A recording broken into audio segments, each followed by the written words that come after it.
इस literary blog में हम आधुनिक काल के बेहद सफल ऑथर भगवती चरण वर्मा और उनकी आइकॉनिक नॉवल चित्रलेखा पर बात करेंगे, जिसे ह्यूमन साइकोलॉजी और लाइफ फिलॉसफीज के लिए काफी सराहा गया और कई बार फिल्म्स के लिए भी अडॉप्ट किया गया। चित्रलेखा की कहानी पाप और पुण्य की अवधारणा पर आधारित है। पाप क्या है, उसका निवास कहाँ है?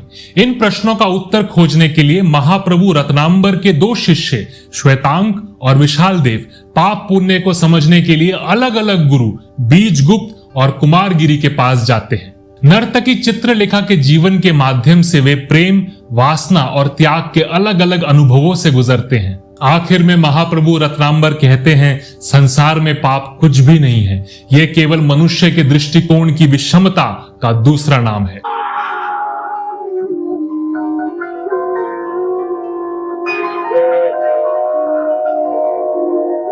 गुलाब के फूलों ने तुम्हारे होठों से रंगत चुराई है चित्रलेखा।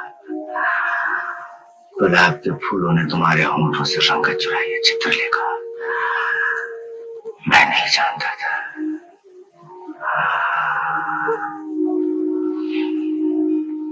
हम ना पाप करते हैं और ना पुण्य करते हैं, हम केवल वो करते हैं जो हमें करना पड़ता है। आखिर वो क्या बातें हैं जो इस नॉवेल को एक अनडाइंग लिटरेरी फेनोमेनन बनाती हैं? पाप क्या है, उसका निवास कहां है? क्या वासना को अलग रखकर प्रेम हो सकता है? क्या होता है जब पर्सनल डिजायर्स और मॉरल वैल्यूज टकराते हैं? क्या किसी सभ्यता की शालीनता नर्तकियों को दिए गए सम्मान से आंकी जा सकती है? यही सब ह्यूमन साइकोलॉजी की कॉम्प्लेक्सिटीज हमें पाकीज़ा जो 1972 में आई थी, उमराव जान, उत्सव, माया मेमसाब, जॉनी गद्दार और इवन गहराइयां जो 2022 में आई थी, इन सभी फिल्मों में दिखाई देती हैं। प्रेम भक्ति नहीं है, इसलिए एक ओर से नहीं होती।